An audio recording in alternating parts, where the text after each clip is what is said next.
All right, second graders, here is the last chapter, Chapter 7, The Best Christmas Pageant Ever. On the night of the pageant, we didn't have any supper because Mother forgot to fix it. My father said that was all right.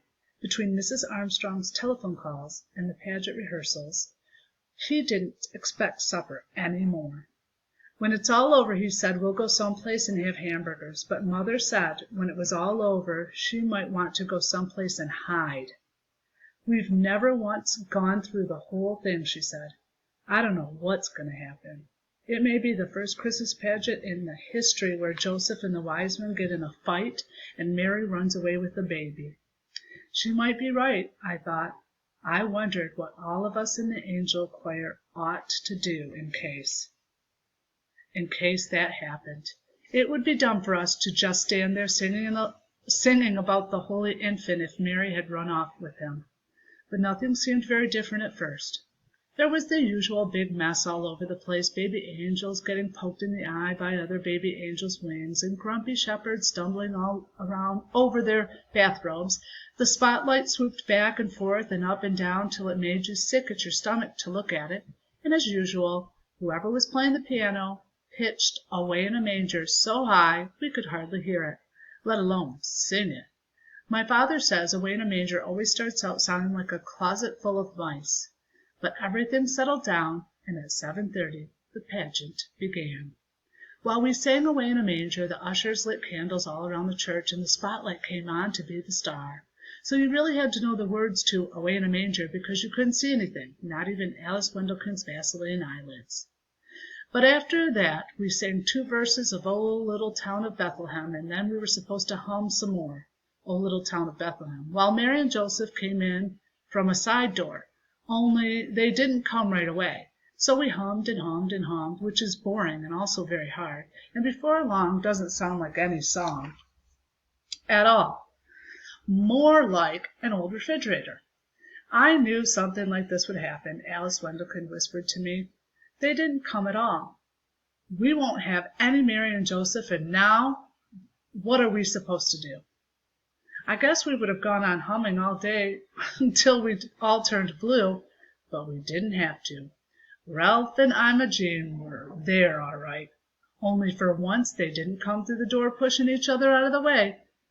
They just stood there for a minute as if they weren't sure they were in the right place because of the candles, I guess, and the church being full of people. They looked like the people you see on the 6 o'clock news, refugees sent to wait in some strange, ugly place with all their boxes and sacks around them.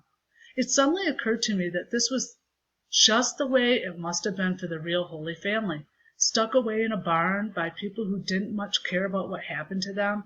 They couldn't have been very neat and tidy either, but more like this Mary and Joseph. Imogene's veil was cockeyed as usual. Ralph's hair stuck out all around his ears. Imogene had the baby doll, but she wasn't carrying it the way you were supposed to, cradled in her arms. She had it slung up over her shoulder, and before she put it in the manger, she thumped it twice on the back. I heard Alice gasp, and she poked me. I don't think it's very nice to burp the baby Jesus, she whispered, as if he had colic.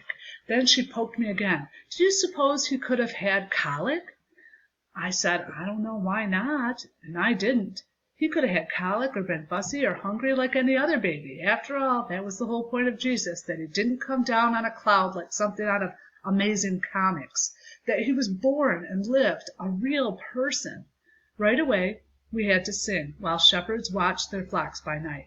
And we had to sing very loud because there were more shepherds than there were anything else, and they made so much noise banging their crooks around like a lot of hockey sticks. Next came Gladys from behind the angel choir, pushing people out of the way and stepping on everybody's feet. Since Gladys was the only one in the pageant who had anything to say, she made the most of it. Hey, unto you a child is born, she hollered, as if it was for sure the best news in the world, and all the shepherds trembled, sore afraid of Gladys mainly, but it looked good anyway. Then came 3 carols about angels. It took that long to get the angels in because They were all primary kids, and they got nervous and cried and forgot where they were supposed to go and bent their wings in the doors like that. We got a little rest then while the boys sang We Three Kings of Orientar, and everybody in the audience shifted around to watch the wise men march up the aisle. "What have they got?" Alice whispered. I didn't know, but whatever it was heavy. Leroy almost dropped it. He didn't have his frankincense jar either, and Claude and Ollie didn't have anything, although they were supposed to bring the gold and the myrrh. "I knew this would happen," Alice said for the second time. "I bet it's something awful." "Like what?" "Like a burnt offering. You know the Herdmans. Well, they did burn things, but they hadn't burned this yet. It was a ham. And right away I knew where it came from. My father was on the church charitable works committee. They gave away food baskets at Christmas, and this was the Herdman's food basket ham. It still had the ribbon around it saying Merry Christmas." "I'll bet they stole that," Alice said. "They did not. It came from their food basket, and if they want to give away their own ham, I guess they can do it. But even if the Herdmans didn't like ham," that was Alice's next idea. They had never before in their lives ever given anything away except for lumps on the head. So you had to be impressed. Leroy dropped the ham right in front of the manger. It looked funny to see a ham there instead of the fancy bath salt jars we always used for the myrrh and the frankincense. And then they went and sat down in the only space that was left, while we sang What Child Is This?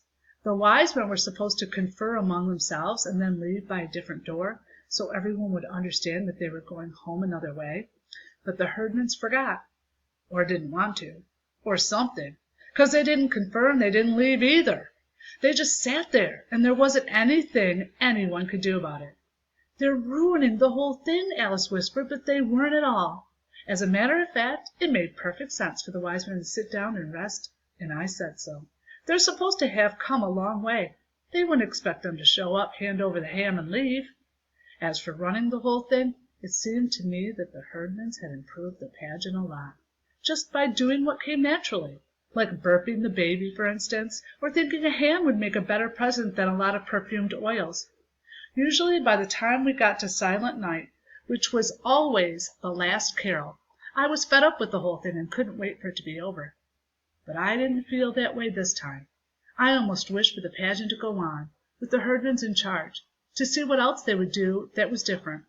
Maybe the wise men would tell Mary about their problem with Herod, and she would tell them to go back and lie their heads off.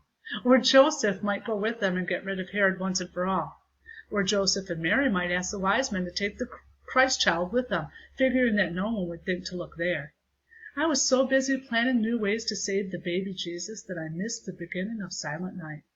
But it was all right, 'cause everyone sang Silent Night, including the audience. We sang all the verses, too. And when we got to Son of God, Love's Pure Light, I happened to look at Imogene, and I almost dropped my hymn book on a baby angel. Everyone had been waiting all this time for the Herdmans to do something absolutely unexpected. And sure enough, that is what happened. Imogene Herdman was crying. In the candlelight, her face was all shiny with tears, and she didn't even bother to wipe them away. She just sat there, awful old Imogene in her crooked veil, crying and crying and crying. Well, it was the best Christmas pageant we ever had. Everybody said so, but nobody seemed to know why. When it was over, other people stood around the lobby of the church talking about what was different this year. There was something special. There was something special, everyone said. They couldn't put their finger on what. Mrs. Wendelkin said, "Well, Mary, the mother of Jesus, had a black eye. That was something special. But only what you might expect," she added. She meant that it was the most natural thing in the world for a herdman to have a black eye.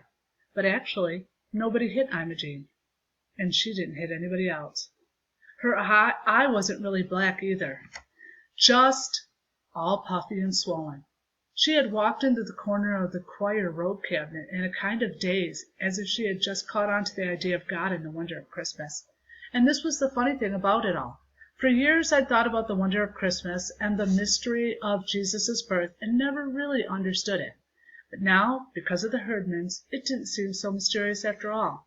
When Ima Jean had asked me what the pageant was all about, I told her it was about Jesus, but that was just part of it.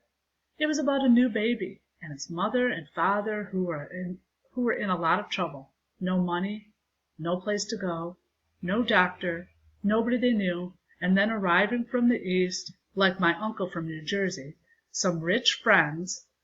But Ima Jean, I guess, didn't see it that way. Christmas just came over her all at once, like a case of chills and fever, and so she was crying and walking into the furniture. Afterward there were candy canes and little tiny testaments for everyone, and a poinsettia plant for my mother from the whole Sunday school. We put the costumes away, folded up the collapsible manger, and just before we left, my father snuffed out the last of the tall white candles. "I guess that's everything," he said, as we stood at the back of the church. "All over now." It was quite a pageant. Then he looked at my mother. "What's that you've got there?" "It's the ham," she said. They wouldn't take it back. They wouldn't take any candy either, or any of the little Bibles. But Ima Jean did ask me for a set of the Bible story pictures, and she took out the Mary picture and said it was exactly right, whatever that means.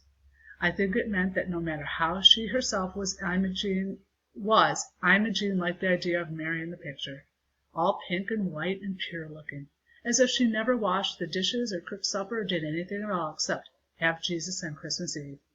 As far as I'm concerned, Mary's always going to look a lot like Ima Jean Herdman, sort of nervous and bewildered, but ready to clobber anyone who laid a hand on her baby. And the wise men are always going to be Leroy and his brothers bearing ham. When we came out of the church that night, it was cold and clear with crunchy snow underfoot and bright, bright stars overhead.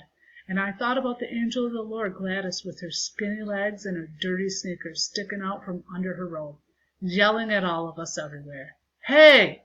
Unto you a child is born."